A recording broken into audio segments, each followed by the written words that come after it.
Salam alaikum Azul Filaoun, bonsoir. 3 ans après la disparition du Cheikh Abbasi Madani, Rabbi Rahmou, né en 1931 à Sidi Oukba, Beskra a rejoint les rangs de la guerre de libération dès son jeune âge. Arrêté par les forces coloniales, il fut emprisonné de 1954 à 1962. Son héritage révolutionnaire politique et humain marquera l'histoire de notre pays. La politique qu'il a toujours exercée par son engagement dès son jeune âge marquera sa vie, mais aussi celle de notre pays, l'Algérie. Après les événements d'octobre 1988 et l'avènement du multipartisme, Cheikh Abbasi annonce la création du fils dont il devient président en 1990. Après le premier tour des élections législatives de 1991, où le fils a remporté la majorité, le régime décide d'annuler les élections. Ces derniers, qualifiés de premier processus électoral libre qu'a connu l'Algérie depuis l'indépendance. Le coup d'État militaire mènera l'Algérie à une décennie noire, sombre page de l'histoire de l'Algérie. Cheikh Abbasi Madani sera arrêté puis emprisonné par le régime algérien. Il a été libéré en 1997 pour motif de santé et astreint à résidence surveillée jusqu'à la fin de la durée de son emprisonnement en 2004. Il fut forcé à l'exil le 24 avril 2010. Il fut forcé à l'exil le 24 avril 2019 en pleine révolution populaire, le Hirak, comme l'avait prédit Cheikh Abbasi dans une interview. Il retrouvera sa terre natale où il repose en paix. Le combat que mène le peuple algérien pour un changement radical du système et les libertés ont un prix. Le détenu d'opinion Hakim Debazi est décédé dans les prisons algériennes, devenues pour la circonstance un lieu d'exécution. Ce décès nous interpelle plus que jamais sur les conditions carcérales des détenus politiques et d'opinion et les détenus en règle générale. Ce décès d'un père de famille hirakiste, père de 3 enfants, faute d'informations institutionnelles crédibles, nous renvoie au décès du journaliste Temelt et du docteur Jamaldine Fakhar, qui sont morts dans des conditions suspectes sans qu'aucune enquête n'ait été diligentée pour accéder à la vérité afin que leurs familles respectives, leurs amis puissent faire leur deuil. Les atteintes aux droits de l'homme sont quotidiennes dans notre pays, que ce soit au milieu carcéral ou dans la vie courante. L'abus de pouvoir, les violences que subissent nos concitoyens sur tous les plans, violences politiques, violences économiques, sociales et violences des libertés. Les autorités qui détiennent à travers leurs fonctions tous les pouvoirs, dont celui de la violence physique, sont retenus, sont le lot quotidien de notre peuple. La situation que vit le pays est alarmante. Aux grèves qui s'annoncent, qui vont probablement embraser le front social, tous les indicateurs sont au rouge et certains analystes ont la crainte de dérapages sérieux pouvant mettre en péril l'équilibre précaire de la société et entraîner un cycle de violence. Le pays, bien sûr, traverse une crise d'une ampleur jamais égalée. Crise politique, crise des institutions, crise de la nation, crise économique, crise morale, ajoutée à un chef de gouvernement fantomatique, des ministres incapables d'innover ou de proposer des solutions face à la précarité de nombreuses familles algériennes. À tel point que M. Tebboune, dans sa dernière interview, a déclaré que certains ministres manquent d'expérience et qu'il faut leur laisser le temps, comme si, au vu de la situation que vit le pays, nous n'avions que le choix de former des ministres stagiaires, alors que la maison commune prend de l'eau de partout. من مواليد سيدي عقبة سنة 1931 متزوج من زوجة جزائرية من بوسعادة، وعكس الذي تقوله الصحافة التي أرادت إلا أن تجعلها أجنبية. قالوا إنجليزية وقالوا ألمانية ونسوا الحديث، حديث الرسول صلى الله عليه وسلم. ولعل هذا الحرص له جانب من اهتمام الشعب الجزائري، وله كل الحق بأن لا يولي مسؤولياته الكبرى لمن يسند أمره لأجنبية، له كل الحق. وهذا الرسول صلى الله عليه وسلم يأمر فيقول: اختاروا لأبنائكم أخوالا، فقد اخترنا لأبنائنا خير أخوال، وهي ربوع بوسعادة، ربوع العلم والشجاعة والكرم. أما أبناؤنا فهم من الذكور 5، وسادستهما بنت وهي الكبرى، وهي متزوجة ولها طفل. إذن وضعية الأسرة وضعية عادية سليمة. بالنسبة إلى دراستي، كانت أولا في الكتاتيب القرآنية، وذلكم في الثلاثينات، ثم من الكتاتيب القرآنية إلى المدرسة الحرة التي كانت تشرف عليها جمعية العلماء المسلمين الجزائريين. ويومئذ كنت أدرس مع الشهيد العربي بالمهيدي رحمه الله. ثم بعد ذلك انتقلت إلى مسجد ببسكرة، كان الشيخ المدرس فيه وهو الشيخ النعيمي، وهو من أبرز علماء الجمعية العلماء. درست عليه علوم اللغة والفقه وغير ذلك كالأدب وفنونه.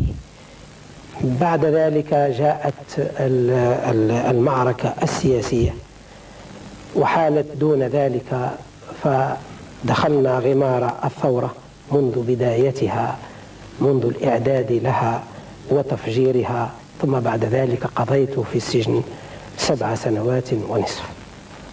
بعد الخروج من السجن، وكان ذلكم بعد الاستقلال، أي بعد إيقاف إطلاق النار مباشرة. بعد ذلك على أي حال نشاطنا كان قد اتجه إلى شطرين: شطر الدعوة الإسلامية، وذلكم بعد الانحرافة التي حدثت في مؤتمر طرابلس، ذلكم المؤتمر الذي كان حسب ما جاء في بيان أول نوفمبر 1954 أننا حملنا السلاح الذي لا نضعه إلا بإقامة دولة جزائرية حرة مستقلة على أساس المبادئ الإسلامية، إذا بها توضع على أساس علماني اشتراكي. من ذلك العهد رأينا أن نبدأ الدعوة، وإن كنا نبدأها من جديد. منذ ذلك العهد كان العمل في الدعوة إلى اليوم، والحمد لله.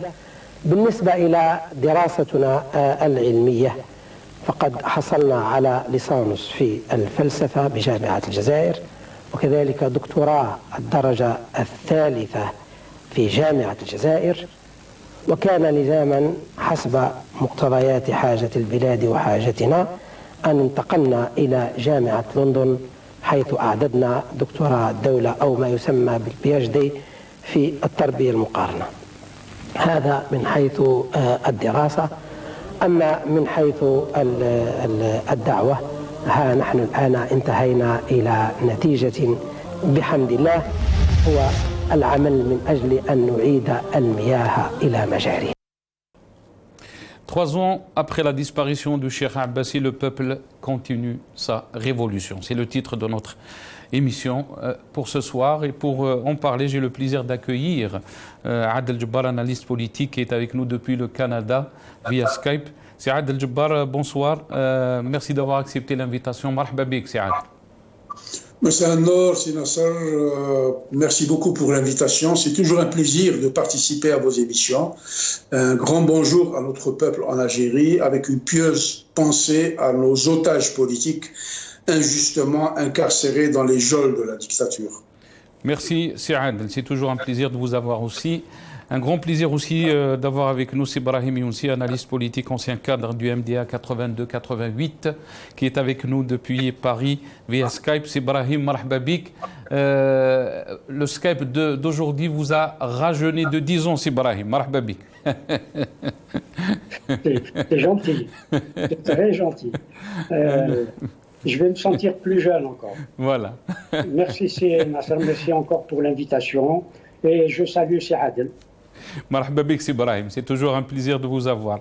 Un grand plaisir aussi d'avoir Kamel Gmazi, cadre du FIS, qui est avec nous depuis Alger via le téléphone. سي كمال جمازي مرحبا بك الله يبارك فيك نشكرك كثير لحضورها لقبول الدعوة مرحبا بك سي كمال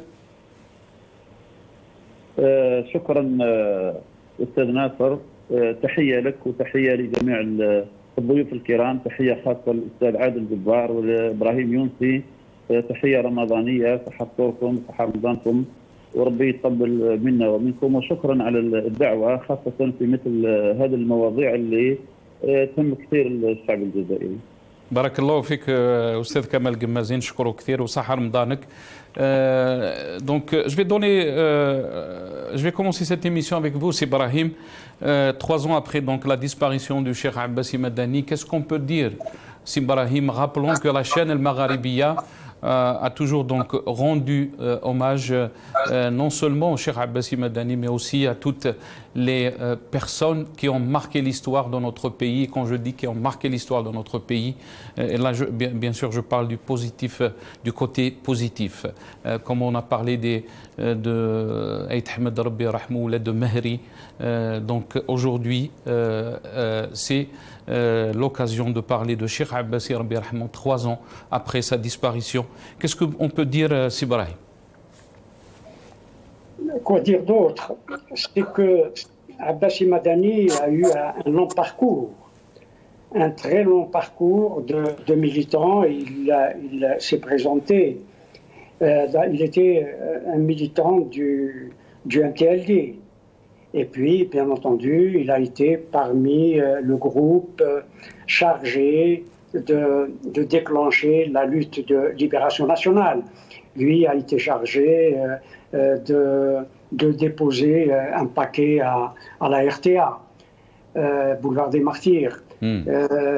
Et malheureusement, les choses se sont passées autrement. Il a été arrêté, il l'a dit, il a passé 7 années de prison. Il a continué à militer.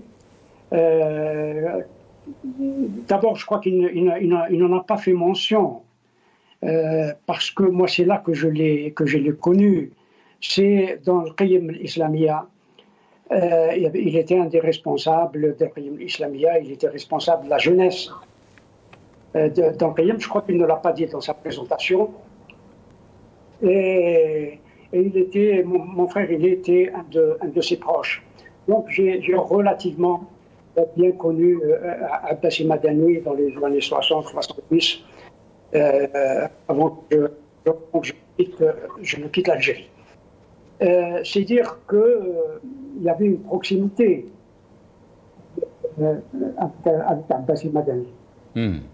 Il ne m'est pas étranger. Et je vais vous montrer un document et je me permettrai tout à l'heure de faire 2 erratums. Je me permettrai de vous montrer cette revue. La tribu d'octobre. La tribu d'octobre. Moi, j'avais quitté déjà le parti, j'avais quitté le MDA. Et ils ont sorti cette revue, la Tribune d'octobre, et ils ont consacré un long entretien à Abbassi Madani. Oui.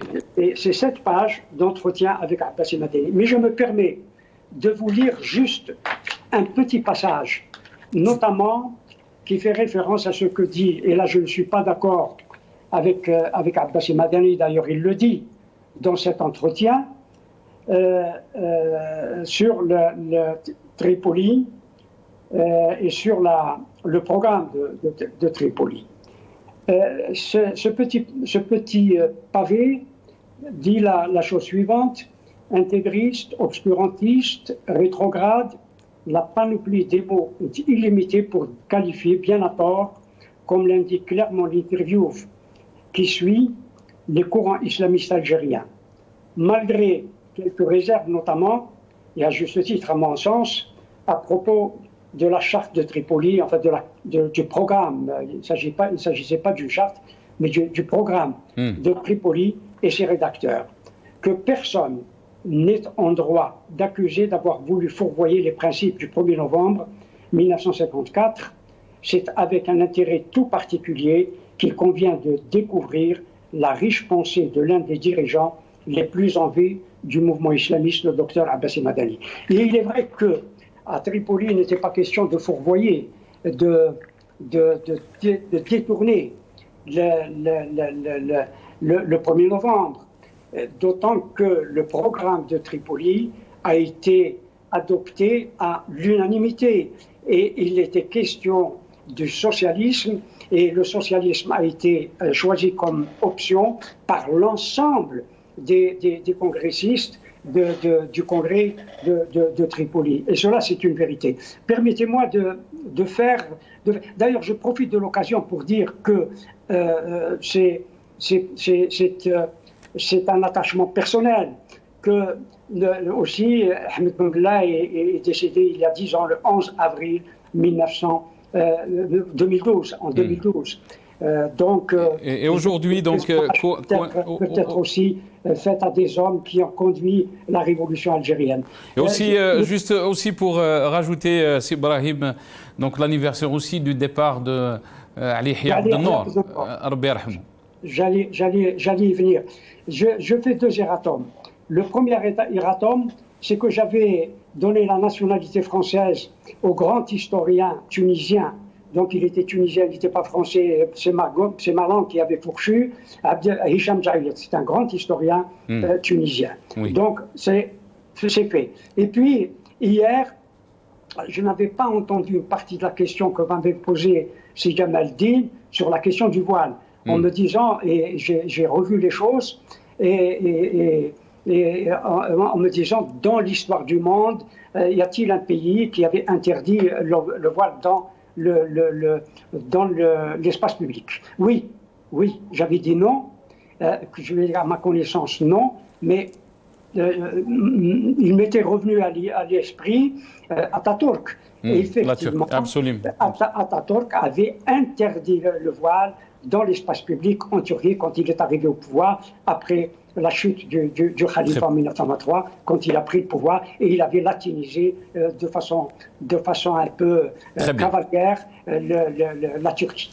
Très bien, restez avec nous, Ibrahim. On va donner la parole à Kamal Gmazi. Cheikh Kamal Gmazi, يعني انت كنت قريب من الشيخ ربي يرحمه. ما ممكن قوله يعني 3 سنوات بعد رحيل الشيخ عباسي رحمه الله؟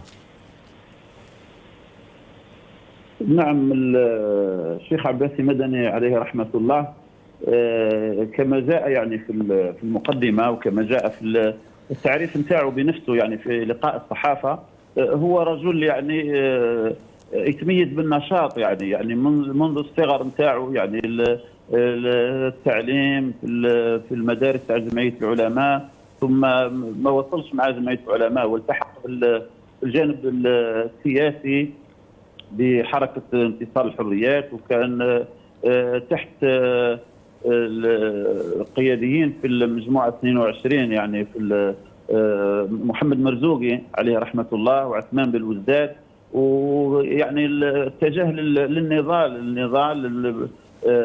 من أجل تحرير الوطن، لأنه كان تصور أنه العمل السياسي وحده غير كافي، يعني مش ممكن يحقق الاستقلال. فبعد تأسيس يعني في 1947 المنظمة السرية لوط، يعني فكان توجه الشيخ عباسي مدني، توجه السياسي والكفاح المسلح من أجل تحرير الوطن، والبقية كما تفضل الأستاذ إبراهيم يونسي اعتقاله في نوفمبر 1954 والبقية معروفة. لكن الملاحظة أن الشيخ عباسي مدني بعد خروجه من السجن في 62 ما توقفش على النضال، يعني كان قادر تولي عنده بونسيون تاع مجاهد ويريح، لكن لا، هو استمر في التعلم واستمر في التعليم. وكما ذكر الاستاذ ابراهيم يونسي يعني جمعيه القيم في بدايه الاستقلال اللي كان فيها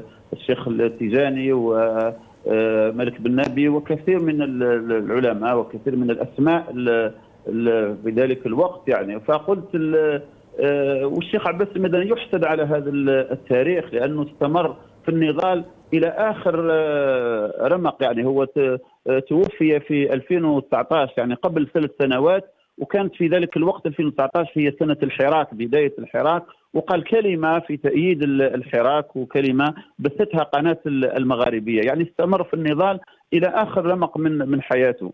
الشيخ عباسي مدني قلت توجه إلى التعليم لأنه كما قال احتياجات الوطن في ذلك الوقت ما اكتفاش بالدكتوراه، وإنما زاد دكتوراه الدولة ويشرف على تخرج الدكاترة الجزائريين. ولهذا دائما الشيخ عباسي مدني قلت يحسد على هذا التاريخ، لأن الذين أرادوا التشويه نتاعو اللي يحبوا يشوهوه ما همش نوفمبريين، بالعكس كان اللي ربما كانوا في أول نوفمبر كانوا في الجيش الفرنسي وليس لهم دكتوراه، كان كثير من الأميين ومن الجهلة، ولهذا أرادوا التشويه وتوسيخ الصورة تاعو واتهامه بالتهم يعني الساقطة التي لا أساس لها من الصحة. وبالعكس يعني انخرط في الجانب السياسي في حزب معتمد، قدم الاعتماد تاعو حسب الدستور الجزائري في الدولة الجزائرية وفاز في الانتخابات. الشيخ عباسي مدني كان معروف عليه لأن احنا عرفناه كي كنا شباب الصغار قبل الالتحاق يعني بالجبهة الإسلامية للإنقاذ، قبل تأسيس الجبهة الإسلامية للإنقاذ. كان يعني ما كانش إنسان تاع نخبة فقط، ما يديرش محاضرات فقط في الجامعات ويكتفي بالنخبة وبالطلبة، كان يذهب إلى كل قرية وإلى كل بلدية وإلى كل ولاية. هو معروف بالسيارة نتاعو ما تحبسش يعني كل يوم في مكان وفي يعني وهذا يعني كيف هو كان منخرط. اسمح لي الشيخ كمال قمازي، يعني كان انخرط في العمل السياسي منذ صغاره دي سون جوناج. يعني كيف كان يشوف هذا العمل السياسي يعني بعد 62؟ هل كان يرى أن الجزائر انحرفت يعني عن مبادئها ولا مبادئ يعني 54؟ وكيف وصل به يعني أن يرى أن يكون له مشروع للجزائريين؟ يعني كيف أنت يعني ترى هذا الشيء الشيخ كمال قماز؟ طبعا هو صرح بذلك، انتم بثيتوا المقدمه، قال وقعت الانحرافه يعني ليس هذا ما تعاهد عليه المجاهدون والشهداء في ذلك الوقت. وهو كان من الرجال كما حسين أيت أحمد عليه رحمه الله الذي كان يرى انه يعني الثوره قادها كل الجزائريين وشارك فيها الشعب الجزائري. الشعب الجزائري كان هو بطل الثورة، والشعب كانت له يعني جاء من مدارس متنوعة، جاء من مدارس متعددة، تيارات متعددة، فيه جمعية العلماء، فيه الشيوعيين، فيه الوطنيين، فيه يعني مختلف المدارس والمشارب. ولكن بعد الاستقلال لابد تكون هناك تعددية حزبية، لابد تعددية الرؤى لفصح لا يمكن أن يكون هناك حزب واحد ورأي واحد ويعني كل شيء واحد، حتى الجريدة واحدة والقناة واحدة وكل شيء واحد. فلابد من إعطاء الحرية للجزائريين من أجل الإبداع، من أجل المشاركة في بناء الوطن، وهذا ما لم يقع. ولهذا استمر في النضال عن طريق الدعوة وفي جمعيه القيم، وعن طريق مواصله التكوين، زاد كمل قرا وزاد كمل درس وحصل على الليسانس والدكتوراه ثم الدكتوراه الدولة PhD، حتى تكون هذه الوسيله للتغيير، وسيله لخدمه الشعب الجزائري ولمواصله النضال بهذه الطريقه، حتى جاءت احداث اكتوبر 88 الذي انتفض فيها الشعب الجزائري على كما يعلم الجميع، وتم تأسيس الجبهة الإسلامية للإنقاذ. نعم. نعم. ابقى معنا الشيخ كمال قمازي. نرجع ليك. ابقى معنا الشيخ كمال قمازي. On va donner la parole maintenant à notre ami Adel Djebbar. Adel Djebbar, qu'est-ce qu'on peut dire donc 3 ans après donc la disparition de Cheikh Abbassi Madani? Vous avez entendu Cheikh Kamal Gmazi, il a utilisé le mot teshwih. On a vu ça aussi dans le Hirak, des personnalités historiques, révolutionnaires qui ont été visées par le régime. Quel est votre sentiment, Adel Djebbar? Bon, moi je commençais par dire ربي يرحمه ويرحم كل المناضلين وكل المجاهدين وكل الناس النضاف والانقياء واللي عندهم حب الوطن في قلبهم كما كان الشيخ عباس المدني. Moi je n'ai pas connu le Cheikh Abbas al-Madani, je l'ai découvert comme beaucoup d'Algériens après le processus démocratique entre guillemets, donc l'ouverture, la grande récréation qui a été organisée par le régime pour dire maintenant aboyez quand vous voulez. Donc j'ai vu cet homme, même si à l'époque je ne partageais pas ses opinions parce qu'il était beaucoup plus avancé que moi dans le combat politique. Je n'avais pas la maturité politique que j'ai aujourd'hui pour pouvoir comprendre et analyser les choses et faire la part des choses. Et donc il était précoce. En comprenant dès le début de l'indépendance que le pays était en train de dériver. Pour moi, personnellement, avec beaucoup de recul, je me dis qu'il y a eu 2 grands mouvements émancipateurs en Algérie. C'est le mouvement du fils en 1989 qui a fait avancer le combat démocratique en Algérie, même si beaucoup ne partagent pas sa vision politique, et le combat qui a été mené par le printemps berbère, le printemps voilà. Donc c'est un combat pour les luttes et l'accès aux droits civiques. Que peut-on dire aujourd'hui de Abbas al-Madani? Abbas al-Madani, Allah yarhamou wa yusalih, va rester très longtemps collé à l'histoire moderne de l'Algérie. Il a fait ce qu'il avait fait, il a subi, il a été victime, et il a compris, comme nous, un peu plus tard, que dans ce pays-là, il n'y a que le cachot ou l'exil. Lui, il a subi les deux. Malheureusement, il a été au cachot, parce que la junte militaire criminelle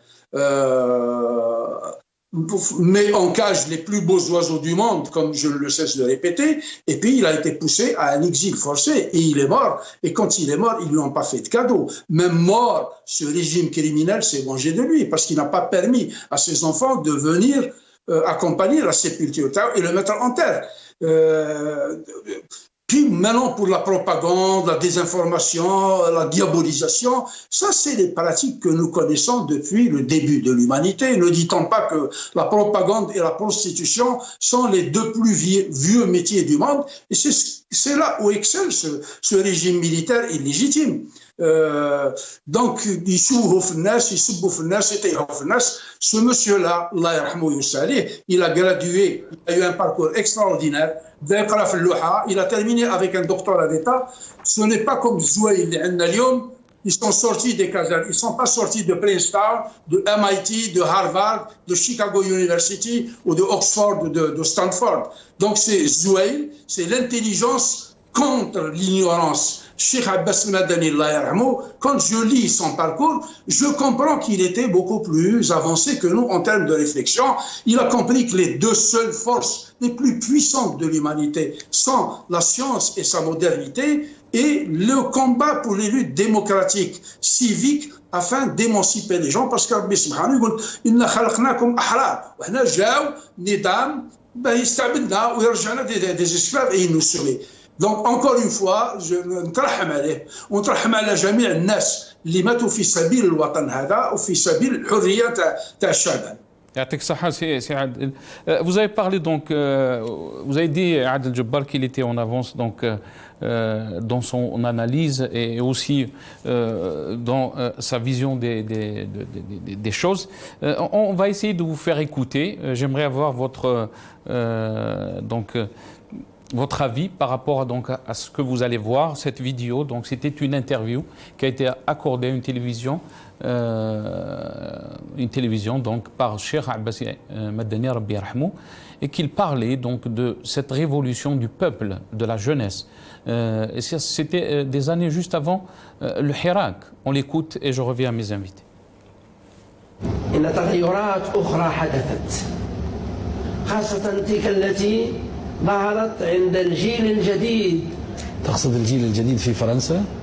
الجيل الجديد الجزائري هو الأعجوبة التي سترونها بعد قليل. يعني أنت تعول على هذا الجيل؟ نعم، هو مثل الليث الذي يعد نفسه للفريسة.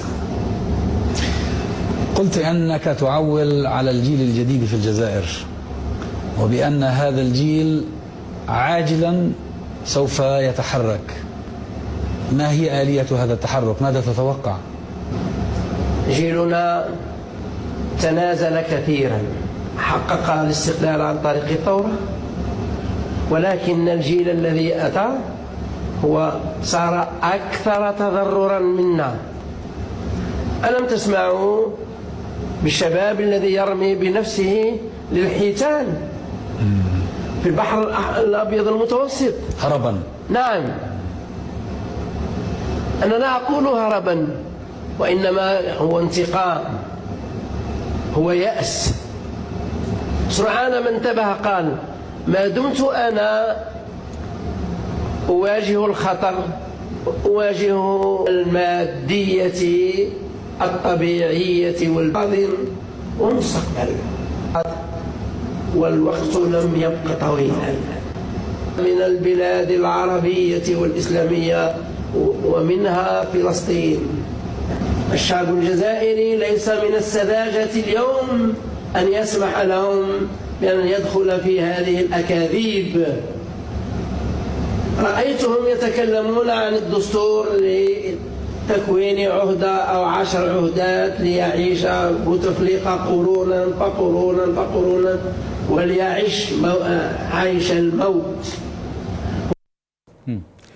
Donc vous avez écouté Cheikh Abbasi, cette interview a été accordée en 2009 à une télévision donc, ici basée à Londres. C'est Brahim, quand on entend Cheikh Abbasi Rabbi Yarhamou, on se dit qu'il voyait tous ces événements arriver. Il parlait donc du phénomène de Harraga, il parlait donc de la révolution du peuple, de ces jeunes qui sont différents de la jeunesse révolutionnaire. C'est extraordinaire quand on l'entend. Oui, oui. Il n'était pas, il faut le dire, le seul à avoir cette vision des choses, cette vision de l'histoire.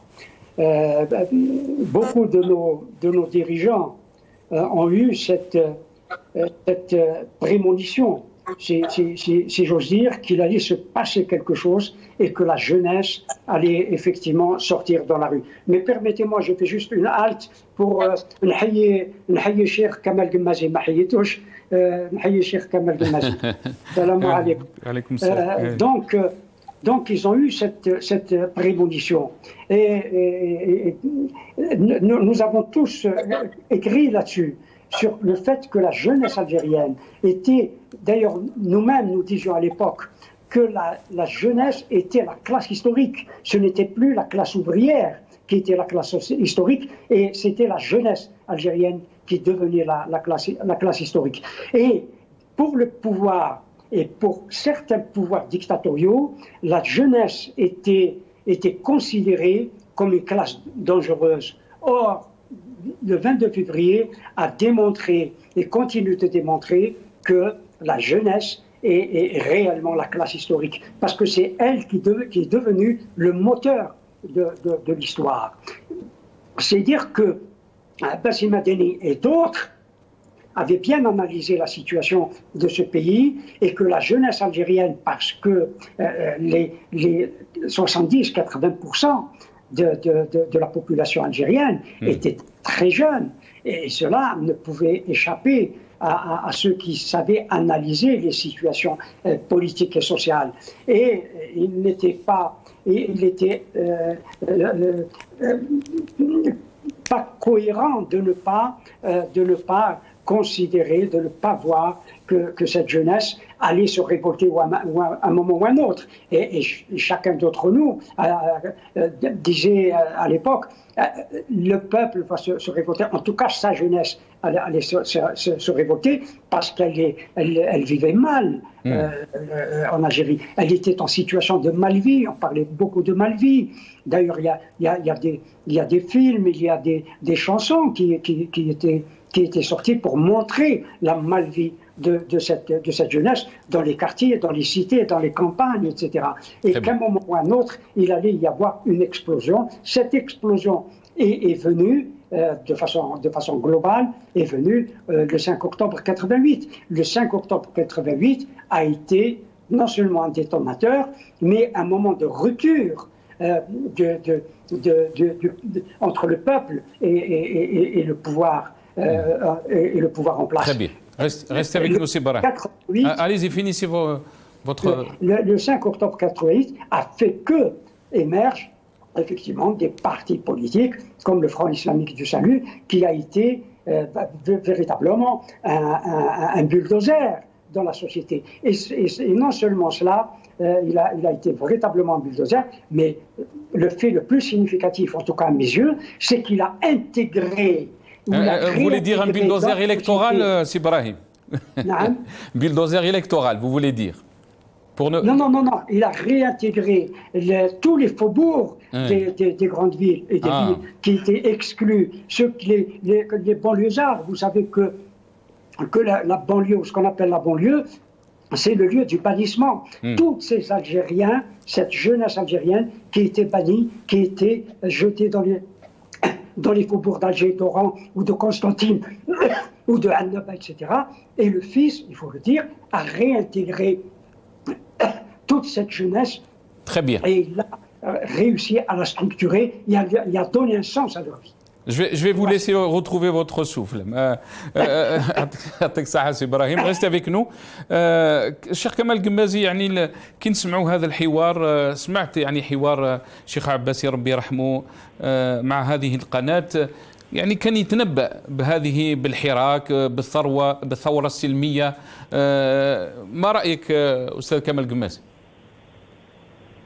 نعم، وحقيقة الشيخ عباس مدني مدرسة. احنا كنا شباب يعني لما كنا معه في الجبهة الإسلامية للإنقاذ، وهو هذا الرجل النوفمبري اللي كان في 1954 يؤمن بأن الاستعمار ممكن أن يخرج، لأنه في ذلك الوقت يعني كانت الفكرة تقدر تقول فكرة مجنونة. يعني كثير من الناس يقولوا انت مهبول، كيفاش تحب تخرج فرنسا بزوج كوابس وفرنسا عندها الطائرات وتحب في الاطلسي ولا كذا. فكان الايمان في ذلك الوقت يعني بقدره الشعب الجزائري وبقوه الشعب الجزائري وبعبقريه الشعب الجزائري بلي راهو قادر يغير، قادر يطرد الاستعمار، ويؤمن هو كذلك الآن بأنه قادر يغير النظام. يعني بقوة الشباب بعون الله سبحانه وتعالى، يعني طبعا قادر على التغيير. لأن في ذلك الوقت النظام بعد أحداث أكتوبر 88 لما استطاع الشعب الجزائري أن يقتلع أغاشي يعني هذه المكاتب يعني تاع الحريات يعني والتعدديه. النظام في ذلك الوقت كان قاصد باش تكون يعني تكون ديمقراطيه دو فاساد فقط، يعني تاع الواجهه يزين بها باش يبان امام الدول باللي احنا كذلك عندنا ديمقراطيه وعندنا برلمان وعندنا نقابات وهكذا، يعني شيء من التعدديه المظهريه. ولكن هذا في الحقيقه كان غير مقبول. الشعب الجزائري في ذلك الوقت ولحد الان نضال متواصل من أجل التغيير الحقيقي، من أجل عودة الكلمة للشعب. وهذا التصور كان موجود عند الشيخ عباسي، وكان ممكن التحقيق نتاعو، وهو كما قلت يعني كان متجذر، يعني عاش في وسط الشعب الجزائري منذ في مسيد اللوحة كما قال الأستاذ عادل جبار. نعم. إلى قاعات الدكتوراه يعني مع الطلبة، ومع ذلك بقي عاش في وسط الشعب في الأحياء الشعبية، ويؤمن حتى أنه يعني في حوار مع أحد رؤساء الأحزاب قالوا له باللي راك لميت لي ديلانكون، يعني راك لميت هذوك الشباب الطائش وكذا. قال لا، احنا رانا مع الشعب ونعطي فرصه للجميع من اجل التكوين، من اجل العلم، من اجل يعني نعطي فرصه للشعب نتاعنا باش يرتفع في الجانب العلمي ويحقق المطالب نتاعو. فكان عنده تصور بعيد، وكانت عنده كلمات مأثورة. احنا في ذلك الوقت كان يقول لنا نحن لا نكسر باب مفتوح، يعني إذا كان الباب مفتوح من أجل العمل نعم. السياسي، من أجل كذا، فغير ممكن أن الإنسان يستعمل العنف أو يستعمل وسائل أخرى. فدائما يجنح دائما الأسلوب السلمي والأسلوب السياسي من أجل تحقيق مستقبل الشعب الجزائري. بقى معنا Cheikh Kamel Guemmazi.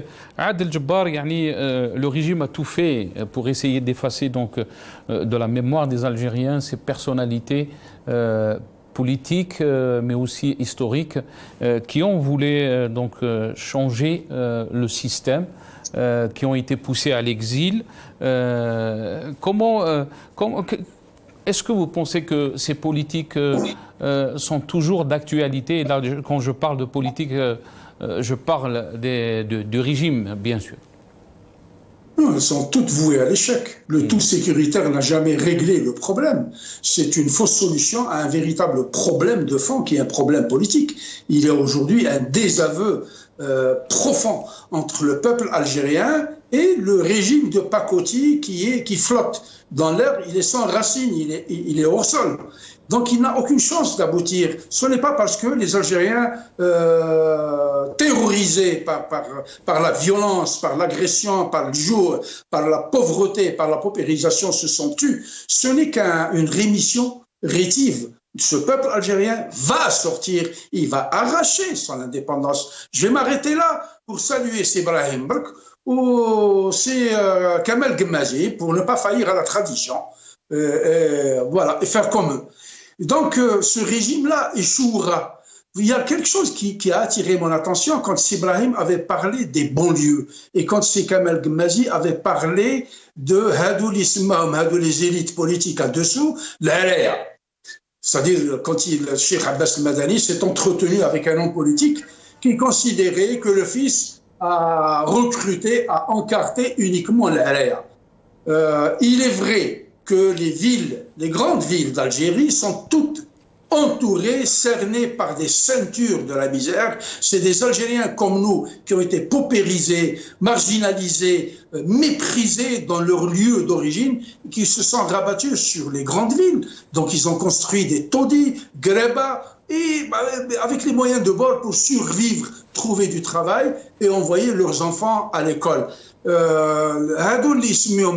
Les élites politiques, pour moi, ce sont ces fausses élites politiques. Pour moi, les véritables élites politiques aujourd'hui, ce sont les jeunes comme Mohamed Tajadid, comme Malik El-Yahi, comme Brahim Tajadid, et comme beaucoup de leurs frères qui se sont sacrifiés. C'est Adel.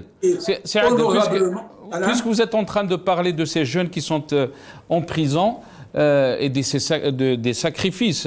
On va essayer donc de faire la transition très rapidement avec le détenu d'opinion Hakim Debbazi, 52 ans, qui est mort en prison. Restez avec nous, je vais revenir très rapidement à vous.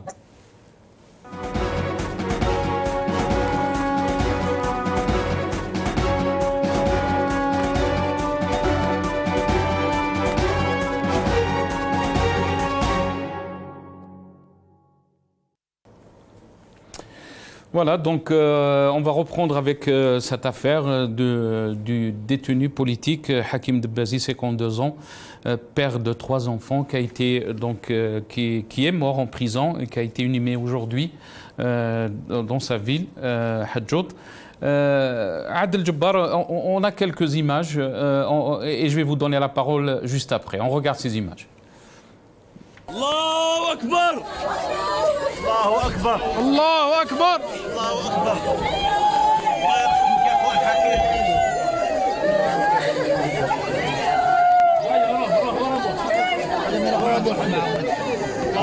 الله أكبر الله يرحمك يا أخوي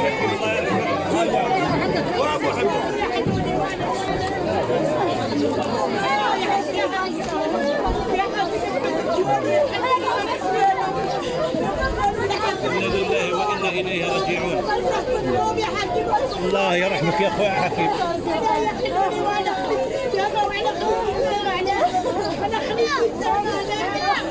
تقولوا بالخير تقولوا بالخير خليك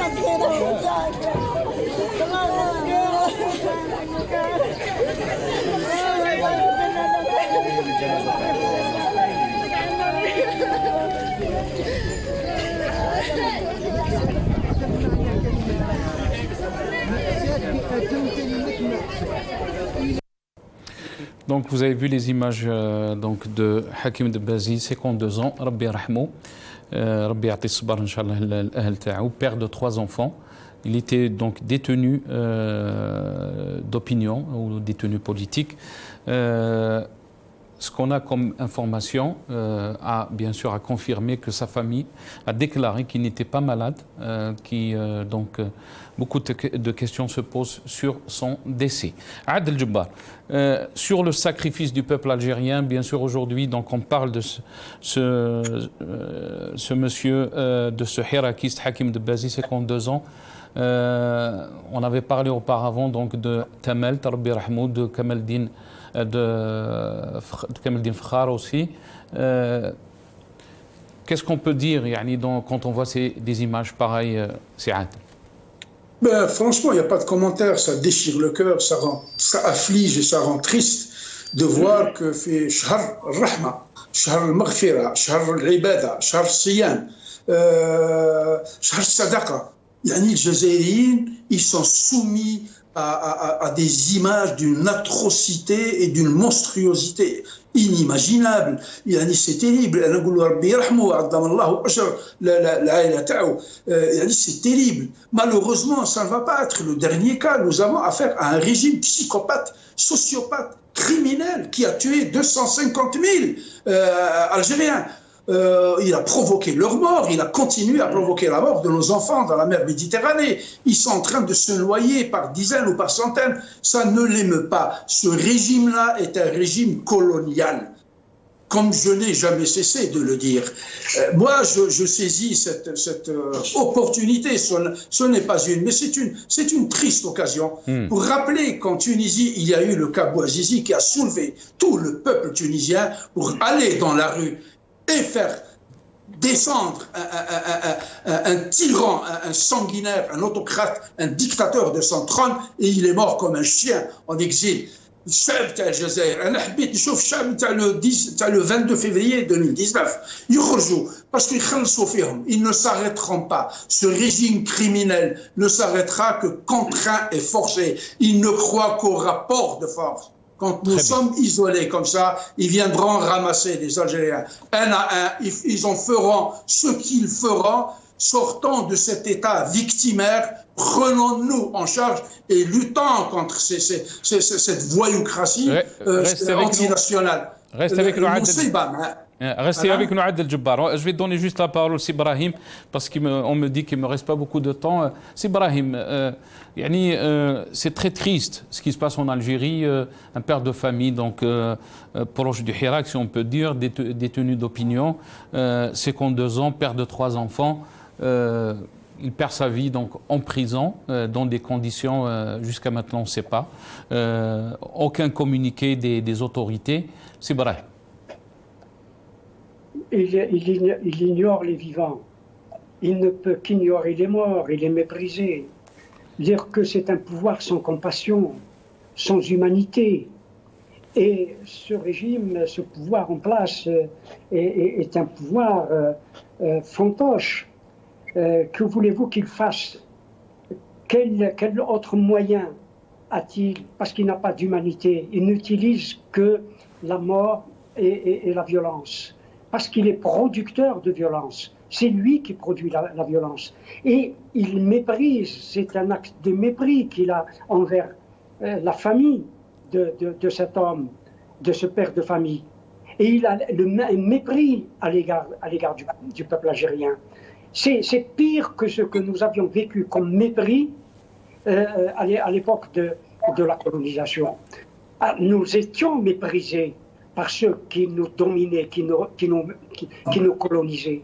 Mais aujourd'hui, nous subissons un mépris encore plus odieux que ce que nous ressentions, même petits, à l'époque de la colonisation, y compris avec nos voisins européens, nos voisins pieds noirs.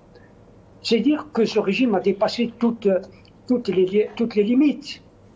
Et ces morts, cela devient un rituel.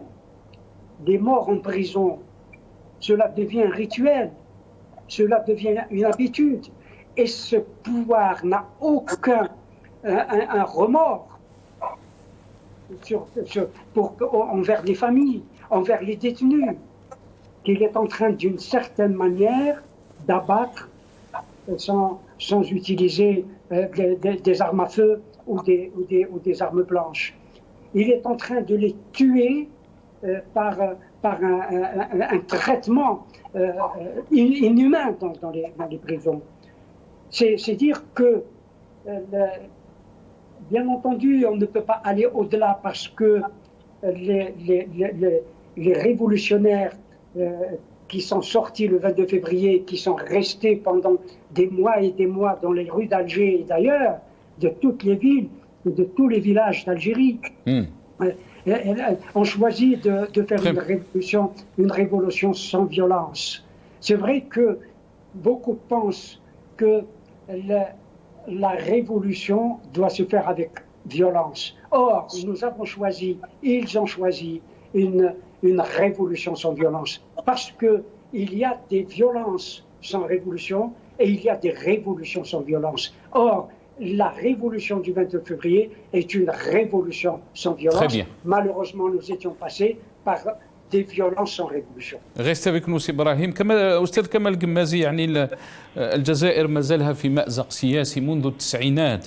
يعني كيف أنت راك تعيش عندما تسمع مثل هذا النبأ؟ يعني وفاة هذا المعتقل حكيم دبازي 52 سنة في عمره، أب ل3 أطفال. يعني كيف ممكن التعبير عن هذا الأمر؟ والله يعني شيء محزن وشيء مؤسف. هو أولا نقدم التعازي للأسرة تاعو، لله ما أعطى وله ما أخذ. نترحم عليه، الحمد لله، وأفضى إلى أرحم الراحمين، إلى أعدل العادلين الذي لا يظلم عنده أحد. توفي في العشر الأواخر. لكن الجانب الآخر وأن الشعب الجزائري يعني ما زال يقدم تضحيات باش ينال الحرية نتاعو. بالأمس محمد تمال، كمال الدين فخار، وكثير من المعتقلين المضربين عن الطعام، كان عبد الله بن نعوم الذي كان أشرف على الهلاك. يعني كثير من الشباب الجزائري. وهذا هذا دبازي، يعني حكيم دبازي، هذا الرجل يعني كان مسالم، كان لا يحمل سلاح، يعني ما كانش عنده السلاح، كان بالعكس يعني يحب يساهم، يقدم الرؤية نتاعو، يعني حرية التعبير، وهذا مكفول في الدستور. التعبير عن الرأي ما هوش جريمة، التعبير عن رأي المخالف. احنا شفنا البارح في الانتخابات الفرنسية الرأي والرأي المخالف، الناس تتنافس يعني بكل حرية، وهذا راهو موجود في كثير من دول العالم، حتى في افريقيا اللي كنا بلدان افريقيه نسخر منها ولا نضحك عليها. يعني فاتتنا في هذا الجانب حريه التعبير وحريه الراي، وكان يستعمل الوسائل السلميه. فشيء مؤسف يعني وشيء محزن. وهذا في الحقيقه يزيد العبء تاع الامانه. يعني هذا يعني المسيره لما تكون فيها تضحيات، يعني الناس اللي بقاو لازم يزيدوا يتحملوا الامانه، يتكفلوا بالابناء نتاعو، يتهلاو في اولاده ويواصلوا التضحيه، ويواصلوا الطريق التي بداها كثير من الرجال، بداوها الشهداء تاع اول نوفمبر عليهم رحمه الله، وواصلوا. انتم منذ قليل تكلموا على الاستاذ علي يحيى عبد النور عليه رحمه الله، ربي يرحمه، ربي يجعله من اهل الجنه، الذي توفي في رمضان الماضي، وكثير من الرجال في الطريق والشباب كما كنا نتكلم. يعني لان الان تاع ثوره نوفمبر داوا اللي عليهم، واللي يعني واصلوا النضال في فتره الاستقلال ادوا الذي عليهم، ونحن الان رانا واقفين مع الشباب، مع اولادنا، مع اولاد اولادنا، من اجل انه يعيشوا بغد افضل، ما يروحوش للحرقه، ما يروحوش. يعني بالعكس، يعني لازم نؤمن بالتغيير في الجزائر، وماهوش يعني هناك مساجين حتى التسعينيات اللي ما ننساوهمش، اللي كان يجوزوا اكثر من 30 سنه، راهم لليوم محبوسين مسجونين، ما يخرجوش الا بعد الوفاه. يعني اللي خرجوا من السجن خرجوا في صناديق، يعني بعد ما تغمدهم الله سبحانه وتعالى برحمته. ف يعني في الحقيقه شكرا. لابد ان يكون ناقوس الخطر، لابد من يعني غير ممكن انه من اجل الكلمه يسجن الانسان ويموت في السجن، هذا شيء غير مقبول. يعني. بارك الله فيك استاذ كمال القمازي اللي كنت معنا cadre du fils qui était avec nous depuis Alger. Très rapidement le mot de la fin, سي ابراهيم 30 secondes ومن بعد سي عادل. تفضل سي ابراهيم. Vous savez, à cette occasion, je crois qu'il y a beaucoup de dommages à faire. Il faut que nous travaillions tous pour réconcilier la mémoire, et notamment notre mémoire depuis Tripoli jusqu'à maintenant. Parce qu'il y a beaucoup de choses qui sont dites et qui sont proférées. Certains sont inexacts, mais il faut en parler. Il faut que nous en parlions à cœur ouvert, en toute fraternité, parce que nous verrions beaucoup plus clair et beaucoup plus clairement la situation historique qui a été la nôtre. Il faut absolument que ce débat ait lieu. Merci, c'est Brahim. C'est Adel. En fin de compte, je vais dire que ce n'est pas avec un régime dictatorial comme ça que nous allons avancer, faire sortir l'Algérie du désastre dans lequel elle est et dans lequel elle se dirige. Moi, j'ai eu très peur hier quand Macron a été élu.